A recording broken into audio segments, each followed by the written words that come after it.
പക്ഷെ ഡിഗ്രി കഴിഞ്ഞ് PGക്ക് അഡ്മിഷന്റെ സമയത്ത് കോളേജുകളിലൊന്നും കിട്ടിയില്ല. ആയില്ലേ, ജോലി ആയില്ലേ, ഇനി എപ്പോഴാ, ഇത്രയും വർഷം ആയില്ലേ, വേറെ എന്തെങ്കിലും കൂടെ നോക്ക്, അങ്ങനെയൊക്കെ പറയാൻ തുടങ്ങി. കുറച്ച് ലോങ് ജേർണി ആയിപ്പോയി. ഇപ്പോഴും ഞാൻ റിഗ്രറ്റ് ചെയ്യുന്ന 2 കാര്യങ്ങൾ എന്താന്ന് വെച്ചാൽ, ഹായ്, എൻ്റെ പേര് സാന്ദ്ര.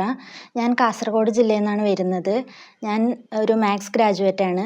2021 ഞാൻ ഡിഗ്രി പാസ്സായത്. എല്ലാവരെയും പോലെ നല്ല ഒട്ടുമിക്ക പേരെയും പോലെ ഡിഗ്രി കഴിഞ്ഞ് PG, അത് കഴിഞ്ഞ് BEd, അങ്ങനെ ഒരു പ്ലാനായിരുന്നു എൻ്റെ മനസ്സിൽ. പക്ഷെ ഡിഗ്രി കഴിഞ്ഞ് PGക്ക് അഡ്മിഷന്റെ സമയത്ത് കോളേജുകളിലൊന്നും കിട്ടിയില്ല. അങ്ങനെ ഞാൻ എൻ്റെ ഒരു വർഷം ഞാൻ വെറുതെ കളഞ്ഞു വീട്ടിലിരുന്ന്. അത് കഴിഞ്ഞ് എൻ്റെ ഒരു ഫ്രണ്ടാണ് ഇങ്ങനെ ICDനെ കുറിച്ച് പറയുന്നതും, അങ്ങനെ ഞങ്ങൾ രണ്ടുപേരും ഒരുമിച്ചാണ് 2022 ICDയിൽ വന്ന് ജോയിൻ ചെയ്യുന്നത്. അപ്പം 6 മാസത്തെ കോഴ്സ് ആണല്ലോ, അപ്പം 6 മാസം കൊണ്ട് ജോലി വാങ്ങി പോവാം എന്നുള്ളൊരു മൈൻഡിലായിരുന്നു വന്നത്. പക്ഷെ ഇവിടെ എത്തിയപ്പോഴാണ് കാണുന്നത് 2 വർഷമായിട്ടും 3 വർഷമായിട്ടും പഠിച്ചുകൊണ്ടിരിക്കുന്ന ആൾക്കാരുണ്ടായിരുന്നു. അപ്പൊ ചെറിയൊരു പേടിയൊക്കെ തോന്നി. പിന്നെ ആ ഒരു 6 മാസത്തെ ടൈം ഭയങ്കര ക്രൂഷ്യലാണെന്ന് പറയുന്നുണ്ട്. പക്ഷെ ഞാൻ ആ ഒരു സമയത്ത് എന്താ ചെയ്തത് എന്നുള്ള കാര്യം എനിക്ക് ഇപ്പോഴും അറിയില്ല. എന്തൊക്കെയോ പഠിച്ചു, പക്ഷെ അറിയാത്ത കാര്യങ്ങൾ പിന്നെയും ചോദിച്ച് മനസ്സിലാക്കാനോ അങ്ങനെയൊന്നും ഞാൻ ആ ഒരു സമയത്ത് എഫേർട്ട് ഇട്ടില്ല.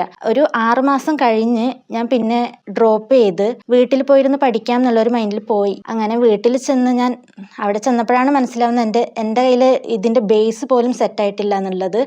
അങ്ങനെ ഒരു കുറച്ച് നാൾ വീട്ടിലിരുന്ന് എന്തൊക്കെയോ പഠിച്ച്, യൂട്യൂബ് നോക്കി അങ്ങനെയൊക്കെ എന്തൊക്കെയോ പഠിച്ച്, പക്ഷേ ഇങ്ങനെ പ്രിലിംസൊക്കെ പാസ്സാവുന്നു എന്നല്ലാതെ മെയിൻസിന് വേണ്ടിയുള്ള ഒന്നും എൻ്റെ കയ്യിൽ ഇല്ലായിരുന്നു. അങ്ങനെ ഞാൻ പിന്നെയും ഒരു വർഷം കഴിഞ്ഞ് 2024 മെയ്യിലാണ് പിന്നെ ഞാൻ ഇവിടെ ICDയിൽ വന്ന് ജോയിൻ ചെയ്യുന്നത്. ഒരു മെയിൻസിൻ്റെ ക്ലാസ് വേണം എന്നുള്ളൊരു മൈൻഡിലാണ് വന്നത്.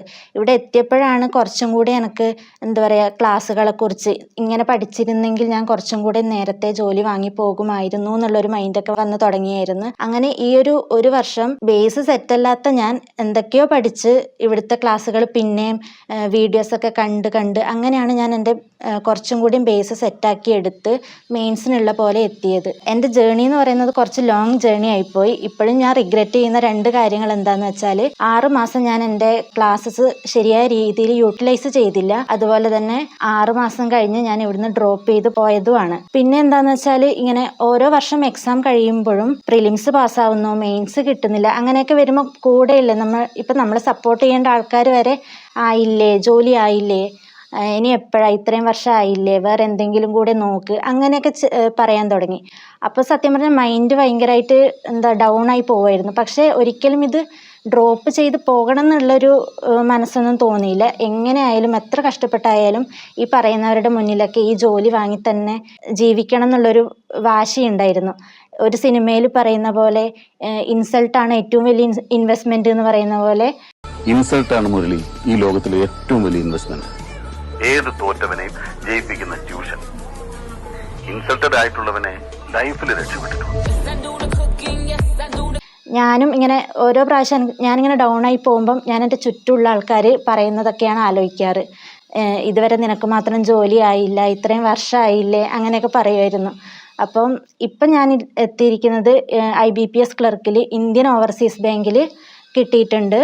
അപ്പം ജോയിനിങ് ഒക്കെ അടുത്ത് തന്നെ ഉണ്ടാവും.